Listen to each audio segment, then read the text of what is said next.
Coming up tonight on the Cruise View, Quantum of the Seas attempts to look down on her competition. It's Thanksgiving, and we take a look at the Adult Solarium. It's all coming up, so let's set sail.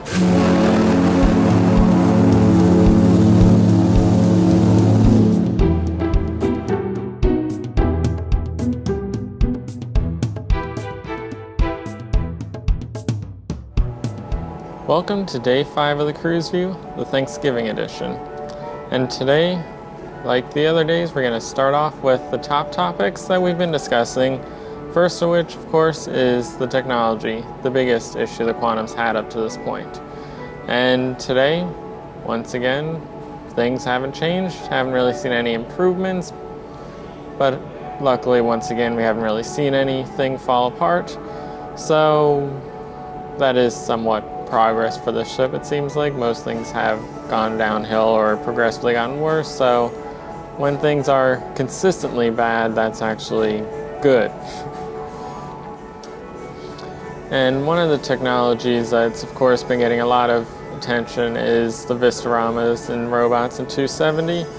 And until yesterday, as you saw, the Vistoramas weren't working, but were fully functional yesterday, and we had seen them working throughout the nights each evening in order to get them to that point. And since they were working last night, we did see them working on the robots all night once again, as they had a couple evenings earlier.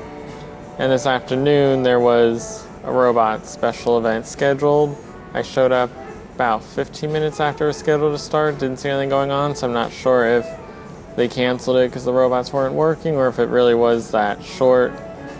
But hopefully we'll see some robot action soon, as that is the last major piece of the entertainment technology that isn't fully up and running at this point. And along with that, the dining has been going much smoother with its technology. But this evening I did notice on the main kiosk screen that's being used by the head waiters, there was an Excel spreadsheet open, so it looks like they may not actually be using the dining system at this point. They may be simply exporting to Excel and using a manual lookup of the person in there rather than the official system. So I'm not quite sure we can consider that one truly working yet. But the Messenger app has been incredibly smooth and efficient today. Messages instantly show up on the recipient's end once you send them. So that is a huge improvement over yesterday when it didn't function at all, and the day before when it was slower. So at least in that case, things are improving. But the phone functionality, for me at least, I still cannot make any kind of phone call. I immediately get an error that it's unavailable for my phone, which doesn't make sense since other people with the exact same phone do not have any issue. So they're still working on that, haven't heard any reasoning behind that. So it's not fully working, but at least it's getting slightly better, and we'll see. I have a feeling it's not going to get fixed at all this sailing, but hopefully next sailing when I get it again, it'll function properly.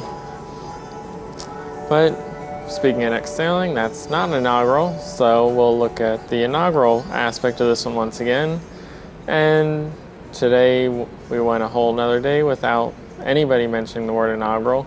We did get a gift this evening, and each person's cabin was an official Quantum of the Seas inaugural season hat for each person in that cabin. And that was the extent of the usage of inaugural for today. It was, of course, mentioned throughout the ship. You continue to hear more and more people bringing up the fact that they haven't made anything special about this inaugural sailing, and it hasn't been up to the standards set previously by Royal Caribbean on other inaugural sailings. So they're really going to have to try and work hard these last couple days in order to really build back what they've lost up to this point, because I don't think many people are going to be interested in inaugural sailings going forward, especially if they plan to keep charging premium prices and offering a subpar product as a result of it. But beyond the inaugural, we did start to see some Christmas. Yesterday, I didn't mention in the episode, but the first Christmas tree did come out, and I can actually see it from here looking down the via towards the Royal Esplanade. They've installed a large Christmas tree at the end of the Actually, it's the middle of the Royal Esplanade at the end of the large rectangular open area right by Michael's Genuine Pub.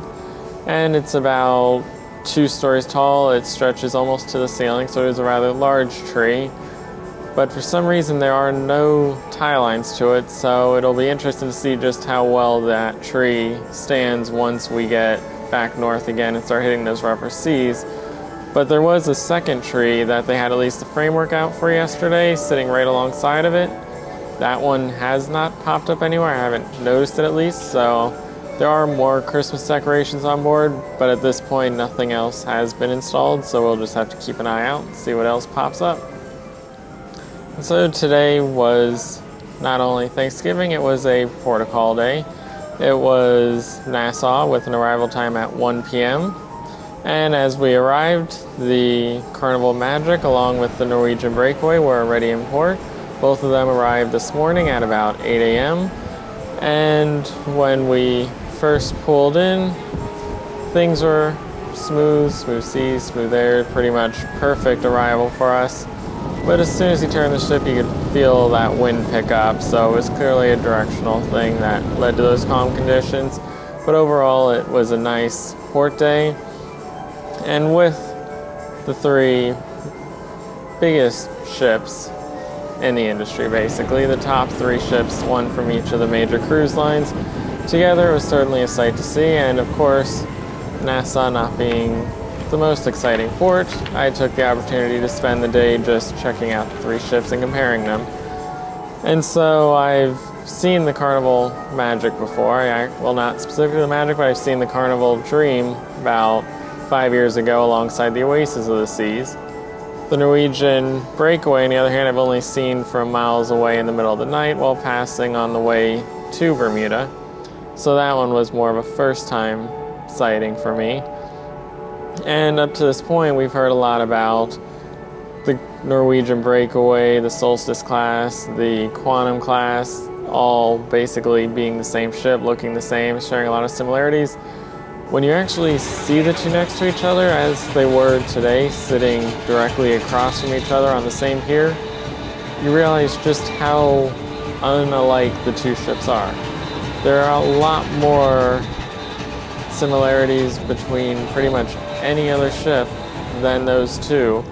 For instance, when you look at the Norwegian Breakaway, it's actually falls more in between the Carnival Dream class and the Quantum class, because the Dream features the nice little promenade deck above the lifeboats that are extended off the side of the ship. The Norwegian Breakaway also features a deck extended over their lifeboats called the waterfront, and like I mentioned, the lifeboats are extended off the side of the ship. So when you look at those 2 next to each other, they look very similar. They both have a lot of extension off the sides of the ship. When you actually stand next to the Quantum of the Seas, on the other hand, there is very little that extends off the side of the ship.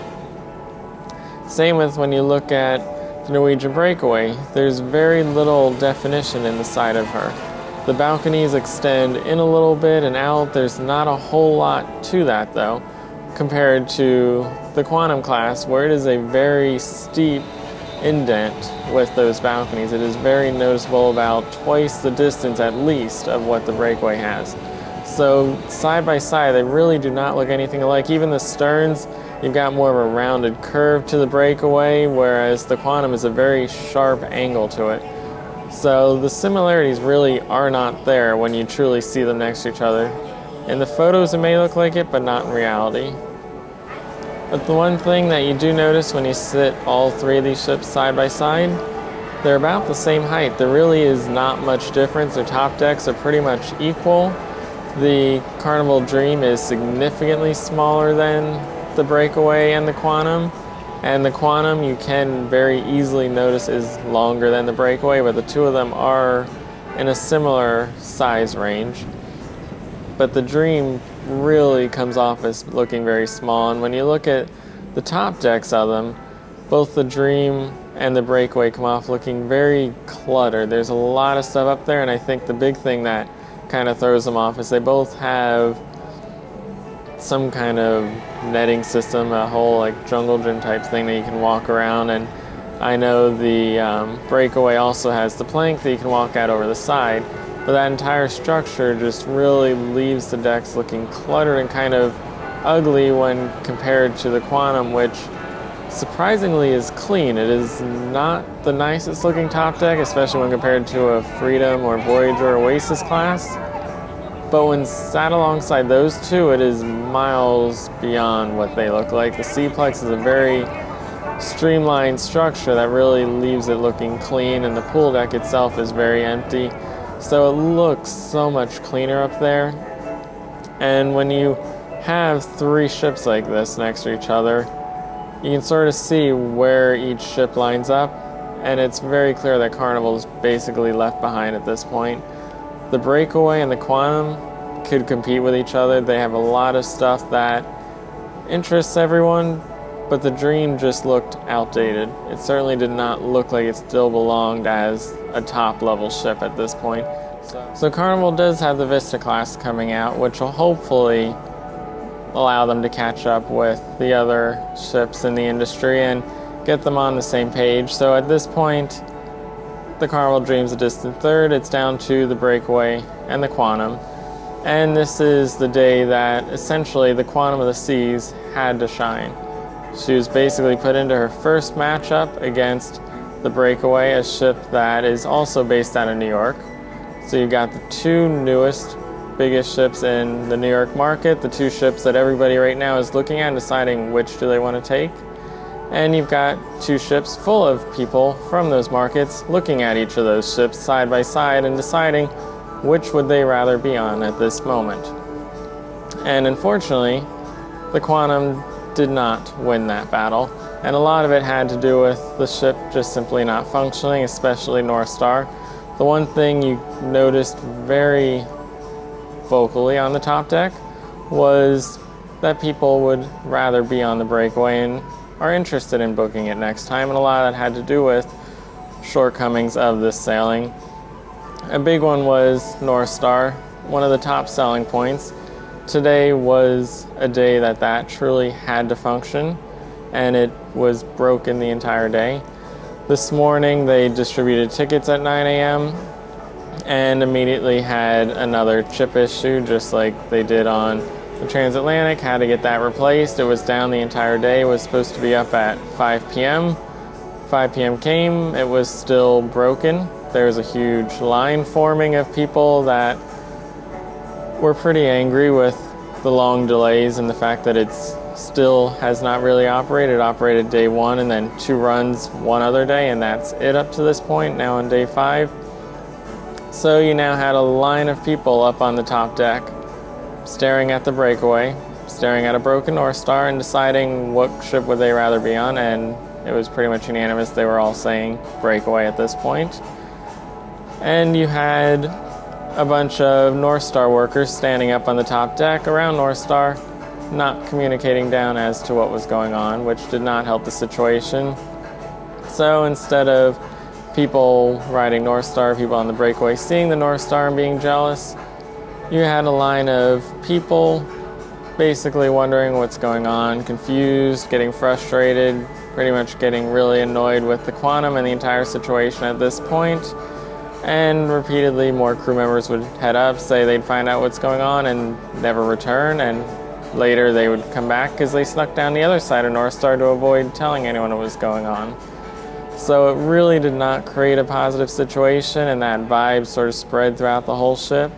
And all the while they're looking over the railing at the Breakaway, who had a big party going on the pier. There were a lot of people on the top deck that looked like they were having a good time. So from this sailing at least, a lot of these passengers that were loyal Royals usually won't switch to Carnival. They've probably had a bad experience already and will never go back.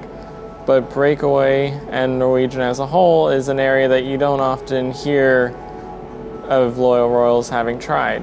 And based on today, it sounds like at least the people on this ship will be looking at in the future, because their main choices are Carnival, the Breakaway, or returning to a Quantum class, which they will not do.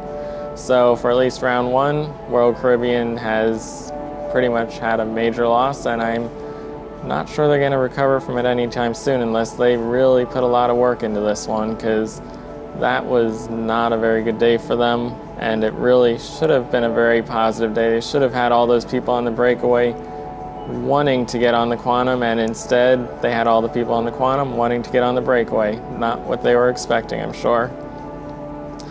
But, you know, it's pretty much been how this whole sailing is. They've had issues, and today was just like every other day. Not a whole lot that you can do about it, just hope that they get it figured out by tomorrow and see where it goes. But then at 6 p.m., both the Carnival Magic and the Norwegian Breakaway departed, the Magic first, with the Breakaway about 10 minutes later, right behind her, heading off out to sea. And it was a beautiful sight as the sun was setting right when the Magic took off. So it was really nice to watch that sail away today.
Finally, when somebody did come down to inform us what was going on, they said that it was most likely not going to be fixed today.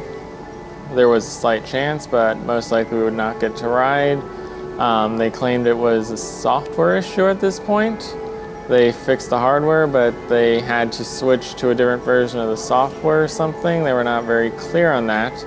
And the engineers had to review it all and basically approve it before anyone could go up in the Northstar. So they could not give any timeline. Eventually, you know, a lot of people waited because they did say they doubted that it would run, but there was a chance. And then eventually they said between 6:40 and 7 p.m. they would get a final decision on yes or no it would run, and we'd know. So I went back about 6:40, and at 7 o'clock they came down, said they were just running one test run to see how it would work. Ultimately, they came back and said that during that test run, the doors kept opening and closing. Obviously not a good thing when you're 300 feet above the ocean. So they had to run once more, and the doors stayed closed that time, so they opened, and I was on the first ride for the Quantum of the Seas in a port call for Northstar. And it was an evening ride, so it was a nice view out over the port. Fortunately, the ships were no longer there, so I could not look down on the competition as I was hoping for. But it was still a nice view out over an all lit up Quantum of the Seas and out over Nassau, Bahamas. And then our sail away was not until midnight, so it was a significantly later departure than usual. Not really sure that anyone took advantage of that time. It seemed like by 6 p.m. once the other two ships left, the pier was basically empty. Didn't really see many people out there, and it actually looked quite dark, so I'm not sure you'd really want to walk out there. But if you wanted to, you still could. And as for the weather today, the sunrise was at 6:34 a.m. and as I mentioned, we had a beautiful sunset at 5:19 p.m. and overall it was great weather for today. We had a listed high of 70 degrees. It felt like it was probably a little bit warmer than that in reality, and we had partly cloudy conditions all day. There was originally a chance of showers for the afternoon. It didn't happen, but about 5 o'clock we did see some very black clouds roll in for about 30 minutes, but nothing ever came of them. It just got a little dark. So we lucked out on that, and it was a beautiful day. So it's a great Thanksgiving on board for the Quantum of the Seas. And now let's look at the compass summary and see just what Thanksgiving had in store for everybody. And of course, with a 1 p.m. Nassau arrival, it means that we had the entire morning to celebrate Thanksgiving. And that was helped along with the fact that they had both the Today Show and the Macy's Thanksgiving Parade playing on the upper deck. So it was nice and warm. We were actually headed with the wind, so it was very calm wind conditions. The smoke out of the funnel actually was flowing slightly forward on the deck, so it was incredibly calm compared to the past several days. So the pool deck had a lot of people for once. Everybody came out to basically watch. Some people were in bathing suits, but there were a lot of people fully clothed just out there to enjoy the sunlight and, of course, the Macy's parade. But if you didn't want to come out of your cabin, you could also watch it on the TV. It was broadcast throughout the ship. And then at 9 a.m. this morning, there was a rather unusual event, but it's worth mentioning here. They had a ship sail in the Royal Promenade, and it was basically an event where the ship models of the Quantum of the Seas went on sale for the first time of this sailing, and for a limited time, as they claim at least, they will not be available for sale beyond today. And this is a new thing that I'm not quite sure why they started, but they've been doing it all sailing. I know one night there were some polos that were available for one time only and never seen again. There have been a couple things each day that were available for just that short time. And there really doesn't seem to be any logic. I think it's annoying a lot of people, and it seems like some of their incentive might be the thing that's annoying everyone, and that when you get your Crown and Anchor discount coupon, it's put on your SeaPass card automatically. You go to purchase it, they ask you, do you want to use the coupon? You can say yes or no. If you say yes, you use it up. So then the next time there's a limited one-day only sale, you no longer have that to use. So even if you wanted to save things up and buy it when that sale occurred, if there were two sales that had items you wanted, you were pretty much out of luck. So I'm not sure if that was the reason behind it, but it sounds like that's the reason people are getting pretty upset about this new process as well, which is of course all operational, so there's no guarantee they'll go with it in the future, and hopefully they won't, because it is rather annoying. It kind of forces you to waste time checking the shops every day just to see if some new thing's going to pop up that you might want. So it's rather a poor process, but we'll see what they do next sailing, and hopefully it won't occur. They did have the captain out for the big sale, and they made it almost like a store opening with a nice little countdown and everything. So it was a big event, and the captain was there to sign all the ships that were sold. So it was nice. Just would have been nicer if the ship had been on sale all week and they just did this as sort of special thing to get your ship signed. And then tonight we attended Guest Entertainer 2, which was Mosaic 5, an a cappella group that basically it was 5 guys on the stage, and that was it for the entire show. I personally enjoyed it. If you like music, you'll enjoy it. If you don't, you probably won't. But for me at least, it was interesting and a little amazing to see the kinds of sounds and music they could perform with just 5 guys and absolutely nothing else involved.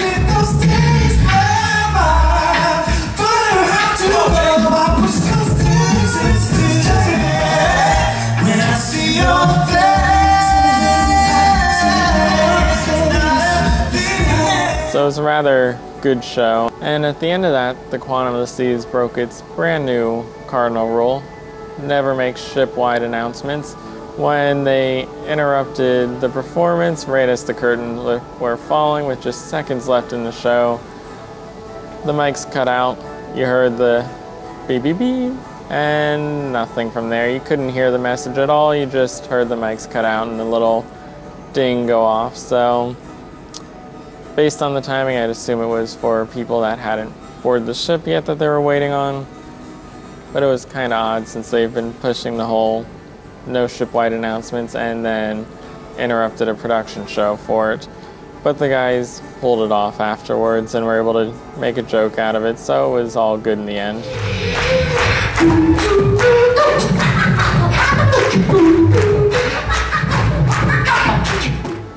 And then at the same time as that headliner performance, they had Rockaroke over in the music hall. And since the timing didn't work out, I couldn't get to see it, but I did want to mention it because I'm not sure if it'll show up again. If it does, I'll of course talk about it again.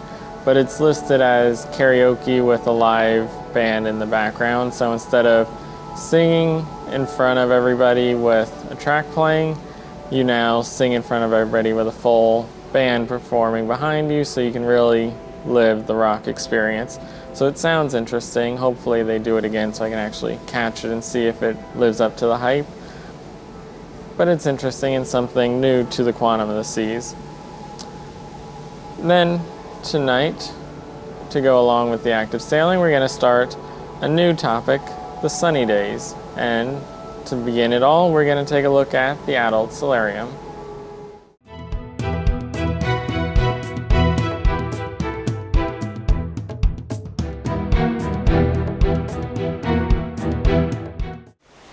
Adults have had their own area of the pool deck for years. Many of these special pool areas have featured elaborate theming, and some have even had retractable roofs. With the Oasis class, the Solarium was relocated to the front of the ship with 180-degree views and a partial roof. With the Quantum class, like so many other elements, the Solarium has been taken to the next level.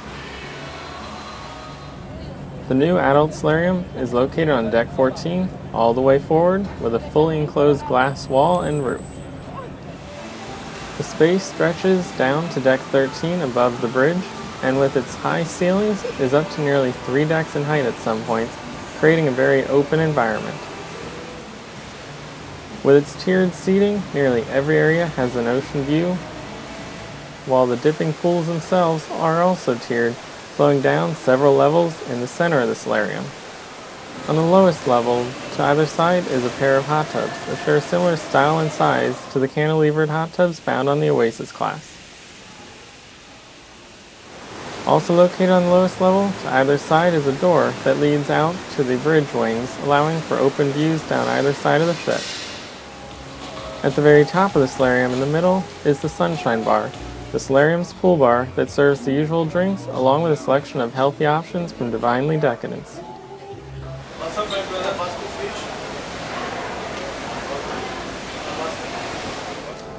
And of course, the Adult Solarium is also going to be adapted to Oasis 3 and 4. If you've seen the concept art, you can see that it starts on the same deck as Oasis 1 and 2, but then where you have that open area above the bridge, it is now an enclosed Adult Solarium as well, which is exactly how Quantum's is, so expect to see this more in the future, and it seems like a great design. It has nice views out to sea. The only issue that I've run into is that you really cannot take any pictures through there.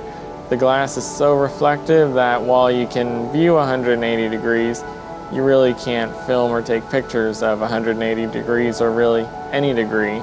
And if you hold your camera right up to it, if it's raining or there's steam, which oftentimes there is steam because it is hot in there, you still can't see anything. So it's not great for sailways arrivals, but it is a much better experience for the person that is trying to just sit in an Adult Solarium and use it as what it's meant for.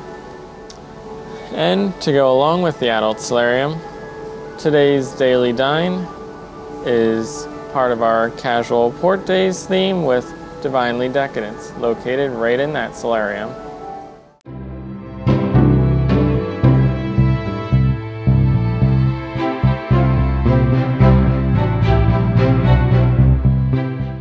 So my name is Lorene, and I am the Devinly Decadence manager on board the Quantum of the Seas. Devinly Decadence is a concept that was designed by Devin Alexander, the celebrity chef from The Biggest Loser. The way the menu has been designed is that most of the entrees are under 500 calories and actually supposed to be really, really good for you. We serve breakfast also in line with her ethos, which is a predominantly protein-based, egg white-based breakfast, which is complimentary. We are open for lunch and dinner. Lunch has a cover charge of $10 and dinner $20.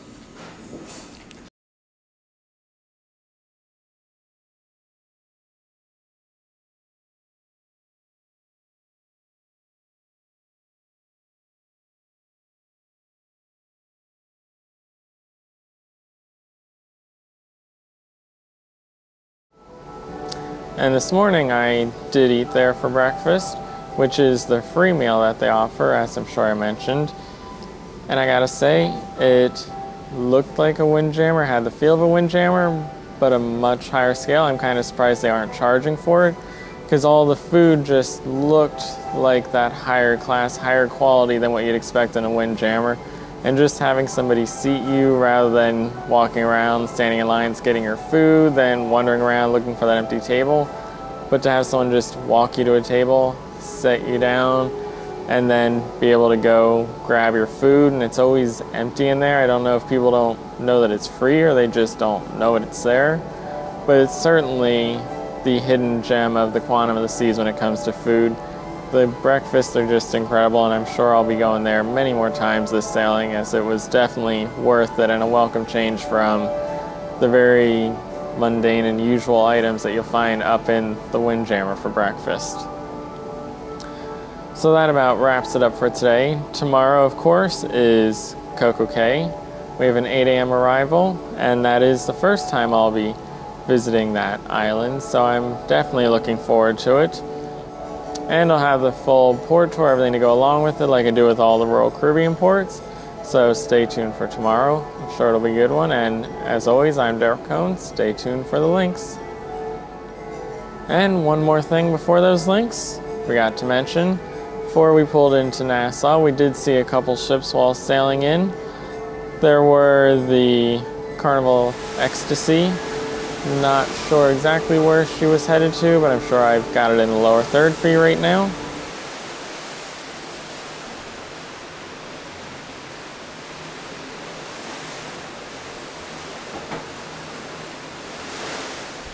We also saw the Disney Wonder not sailing, but docked over in Castaway Cay. You could just make that out in the distance.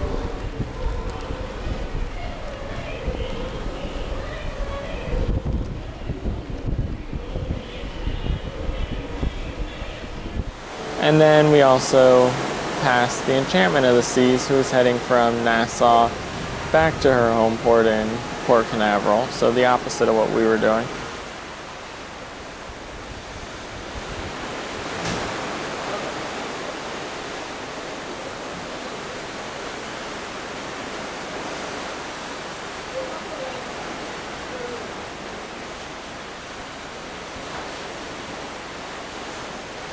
So 3 ships this morning, and there may have been some others earlier, but I at least did not see them. So once again, stay tuned for those links.